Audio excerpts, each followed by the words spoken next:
रुकिए 3 मंगल करनी कलिमल हरनि तुलसी कथा रघुनाथ की।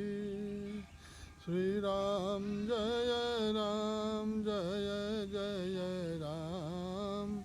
जय सिया राम जय जय सिया राम। राम रामेति रामेति रमे रामे मनोरमे, सहस्रनाम तत्तुल्यं राम नाम वरानने।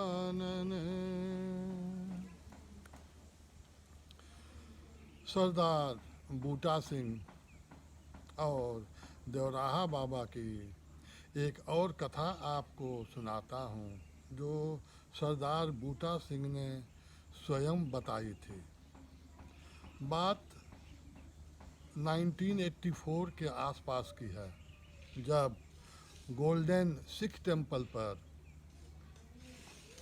वहाँ के टेररिस्ट जो थे उनको फ्लश आउट करने के लिए मिलिट्री को भीतर जाना पड़ा था। उस समय सिख समुदाय में बहुत तनाव था और सेंट्रल गवर्नमेंट ने बूटा सिंह को एक कमेटी बनाकर मंदिर में प्रवेश करने के लिए कहा था कि जाकर के वहाँ की समीक्षा ली जाए और उसका रिपोर्ट गवर्नमेंट को दें। संजोगवश बूटा सिंह बाबा के आश्रम में थे, तो उन्होंने बाबा से प्रार्थना किया कि बाबा, ऐसा बहुत ही सेंसिटिव काम मेरे ऊपर आया है, मुझे जिम्मेदारी दी गई है, कृपया आप मेरे साथ वहाँ चलिए। बाबा ने एवमस्तु कह दिया कि ठीक है, मैं वहाँ तुम्हारे साथ रहूँगा। बूटा सिंह और उनके 6 कमेटी के मेंबर वहाँ गए। बहुत ही कड़ा प्रबंध था, वीडियोग्राफी भी थी। उन्होंने मंदिर के परिसर में प्रवेश करने से पहले कमेटी का फ़ोटो लिया था, फिर भीतर, मंदिर के भीतर भी जा कर के उन्होंने जितने भी सदस्य थे उन सब का साथ में एक फ़ोटो लिया था। अपना काम किए, वापस आए। उनको बहुत दुख हुआ कि बाबा उनके साथ नहीं थे, इसलिए इस बात की शिकायत करने के लिए वह बाबा के पास पहुँचे। तब बाबा ने उन्हें बताया कि बच्चा, मैं तो सदैव तुम्हारे साथ था, तुमको यह शंका कैसे हुई कि मैं तुम्हारे साथ नहीं था। बूटा सिंह वापस अपने ऑफिस में आते हैं और जो उन्होंने फाइल बनाई थी जिसमें जो फोटोग्राफ लिए गए थे मंदिर में प्रवेश करने से पहले और मंदिर में प्रवेश करने के बाद, उनके आश्चर्य का ठिकाना नहीं रहा कि वह फोटोग्राफ में 7 नहीं 8 लोग थे और 8वां कोई और नहीं, देवराहा बाबा थे।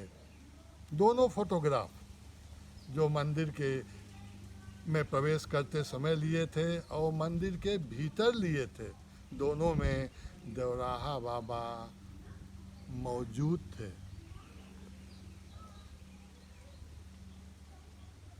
वहाँ पर किसी ने भी देवराहा बाबा को नहीं देखा था। यह चमत्कार, ऐसी बातें योगी सन्यासी जो बहुत ही पहुँचे हुए हैं उनके लिए ही संभव है। बूटा सिंह ने बाबा से प्रार्थना की कि बाबा, यह सब कैसे संभव होता है। तो बाबा ने उन्हें एक ही बात बताई कि बच्चा, मैं यही मचान पर सशरीर रहते हुए जो भी इच्छा होती है उसको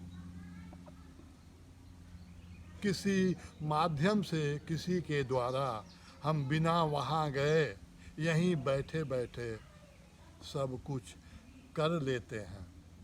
बाबा को खेचरी मुद्रा की भी सिद्धि थी। और कितनी सिद्धियां थी ये तो बाबा जाने या मेरे भगवान राम जाने। इस तरह से यह अलौकिक घटना बूटा सिंह के साथ 2 बार हुई और इन दोनों घटनाओं का उनके ऊपर बहुत ही प्रभाव पड़ा। बाबा के अनन्य भक्त थे वो। ऐसे भक्त को, ऐसे संत को, योगी को कोटि बार कोटि सह प्रणाम करता हूँ।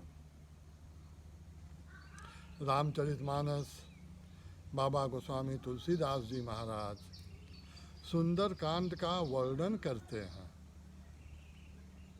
अब तक बाबा गोस्वामी तुलसीदास जी महाराज हनुमान जी के पराक्रम की व्याख्या कर रहे हैं कि हनुमान जी कितने वीर हैं, कितने धीर हैं, कितने शीलवान हैं। और सबसे बड़ी बात जो हनुमान जी की है वह यह है कि जब भी हनुमान जी से कभी पूछा गया कि आप कौन हैं, तो हनुमान जी ने कभी यह नहीं बताया कि मेरे पिता पवन हैं, मेरी माता अंजनी हैं, मैंने यह काम, जितने भी अलौकिक काम किए हैं, यह सब काम किया है, इसलिए मेरा नाम हनुमान है। नहीं, वह केवल यही कहते हैं कि मैं भगवान राम का दास हनुमान हूँ। यह परिचय उनके लिए पर्याप्त होता है। अब तक बाबा जी वर्णन करते हैं कि हनुमान जी ने देखा कि लंका के चारों तरफ समुद्र ही समुद्र है, चारों तरफ सोने के खंभों की दीवार बनी हुई है, जिससे वहाँ की शोभा, वहाँ की चमक दमक बहुत ही अतुलनीय है। इसको देख करके बहुत अच्छा लगता है, यह बहुत लुभावना है। और जब ऊपर चढ़ के वह देखते हैं तो क्या देखते हैं कि नगर की जो शोभा है, जो भी किसी नगर में होना चाहिए, सुंदर सुंदर वस्तुएं, वह सब वहाँ विद्यमान हैं और तमाम योद्धा उस नगर की रखवाली कर रहे हैं। अब हनुमान जी ने सोचा कि इन सब के साथ मल्ल युद्ध करने का कोई अर्थ नहीं है, चलो मैं एक बहुत छोटा सा रूप ले लेता हूँ, अपना आकार बहुत छोटा कर लेता हूँ, इस तरह से लंका में प्रवेश करता हूँ। इस बात की व्याख्या बाबा गोस्वामी तुलसीदास जी महाराज रामचरितमानस में करते हैं। उनकी लेखनी लिखती है, मसक समान रूप कपिधरी, लंकहि चलेउ सुमिरि नर हरि। गोस्वामी तुलसीदास जी महाराज बताते हैं कि हनुमान जी छोटा रूप लेते हैं और भगवान राम का अपने हृदय में ध्यान करते हैं। कुछ कुछ विद्वान नरहरि का जो अर्थ है, व्याख्या है, वह नरसिंह भगवान के रूप में भी करते हैं, क्योंकि यह भी भगवान का एक अवतार था। इसलिए अगर इस बात को भी माना जाए तो इसमें कोई हर्ज नहीं है।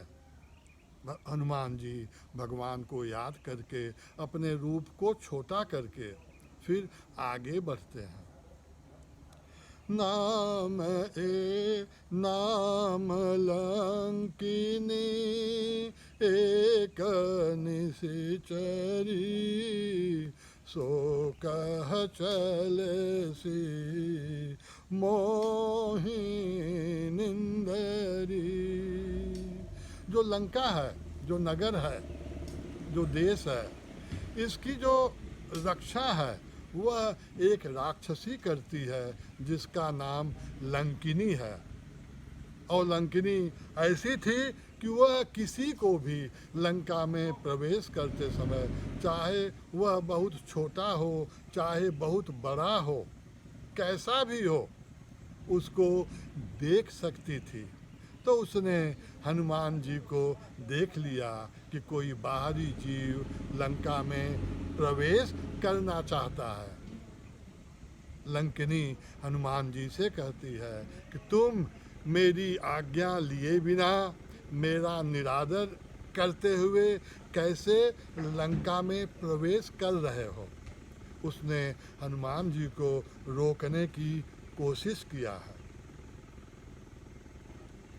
लंकिनी हनुमान जी से कहती है, जाने ही नहीं मरमु सठ मोरा, मोरा आहार जहाँ लगी चोरा। तो लंकिनी अपना मर्म बताती है, रहस्य बताती है कि ए जीव, मेरे विषय में यह जान कि जो कोई भी चोर इस नगर में आता है, मैं उसको मार करके खा जाती हूँ। इसलिए मैं तुमको भी मार करके खाऊंगी, तुम आगे नहीं जा सकते। मुट्ठी का एक महाकपिहानी, रुधिर बमत धरे निधन मनी। हनुमान जी ने उसके ऊपर मुष्टिका का प्रहार किया, जिससे वह रक्त बमन करते हुए पृथ्वी पर गिर पड़ी। तब उसे कुछ याद आता है। पुण्य संभारी उठी सोलंका, जोरी पानी कर विनय सशंका। बाबा जी लिखते हैं कि लंकिनी ने अपने आप को खूब अच्छी तरह से संभाला, उठी और डरते हुए बहुत विनम्रता पूर्वक हनुमान जी से प्रार्थना करती है। जब रावण ही ब्रह्म बर दीन्हा, चलत बिरंची कहा मोहि चीन्हा। बाबा गोस्वामी तुलसीदास जी महाराज वर्णन करते हैं कि जब ब्रह्मा जी ने रावण को वर दिया था, वरदान दिया था, जो कुछ भी तेरी इच्छा है वह पूरी हो, कि तुम बानर और मनुष्य जो जाति के अलावा किसी और से नहीं मारे जाओगे। उस समय ब्रह्मा जी ने लंकिनी को बुला करके एक संकेत दिया था। वह संकेत यह है, विकल हो सीत कपि के मारे, तब जाने सुने सी चर संघारे। लंकिनी कहती है कि ब्रह्मा जी ने मुझे बताया था कि जिस दिन किसी बंदर के मारने से तू बहुत विकल हो जाए, तुझे बहुत दुख हो जाए, तू बहुत कष्ट में हो जाए, उस दिन समझ लेना कि राक्षसों का संहार बहुत नजदीक है। यह जो सुंदर बात है कि लंका में जो रावण है उसका नाश कब होगा, यह जो संकेत, सुंदर संकेत ब्रह्मा जी ने लंकिनी को दिया है, यह बहुत ही सुंदर बात है। इसके कारण भी इस कांड का नाम सुंदर कांड पड़ा है। तात मोरयति पुण्य बहुता, देखे नयन राम कर दूता। लंकिनी अपना बहुत ही अहोभाग्य मानती है कि उसको हनुमान जी का दर्शन हुआ। कहती है यह मेरे तमाम पुण्यों का फल है कि आज मुझे आपका दर्शन मिला। मैं धन्य हो गई, मैं कृतार्थ हो गई, मैं कृतकृत्य हो गई। लंकिनी बहुत प्रसन्न होती है हनुमान जी का दर्शन करके। इतना सुंदर दर्शन जब जीव को किसी विशिष्ट पुरुष का होता है तो उसके जो सारे पुण्य हैं वह जाग जाते हैं। उसका भविष्य में कल्याण ही होता है, उसकी मुक्ति होती है। यह बहुत ही सुंदर बात है। इस कारण भी इस कांड का नाम सुंदर कांड पड़ा है।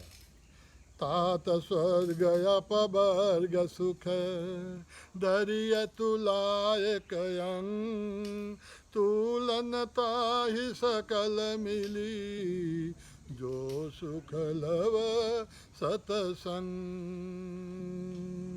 लंकिनी कहती है कि ए हनुमान जी, आपके साथ जो मेरा ये कुछ क्षण का सत्संग हुआ है, इसके सामने कोई भी सुख बड़ा नहीं है, मोक्ष भी इसके सामने बड़ा नहीं है। यहाँ बाबा गोस्वामी तुलसीदास महाराज ने सत्संग की महिमा का वर्णन किया है कि सत्संग को आप तौल नहीं सकते। सारी वस्तुएं दुनिया की तराजू पे एक तरफ करिए, दूसरे तरफ क्षण मात्र का सत्संग रखिए, तो कहते हैं कि जो सत्संग का पड़ रहा है वह भारी पड़ेगा। इसलिए जीवन में सदैव सत्संग करिए।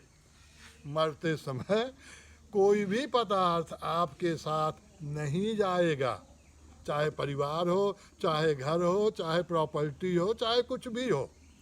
अगर आपने सत्संग किया है, अर्चन किया है, कीर्तन किया है, नाम जप किया है, यही आपके साथ जाने वाला है, यही आपकी सच्ची कमाई है। हरे राम राम राम सीता राम राम राम राजा राम राम राम। हरे राम राम राम सीता राम राम राम राजा राम राम राम। हरे राम राम राम हरे हरे। हरे कृष्ण कृष्ण कृष्ण हरे हरे। हर हर महादेव। जय सिया राम। ओम शांति शांति शांति। राम।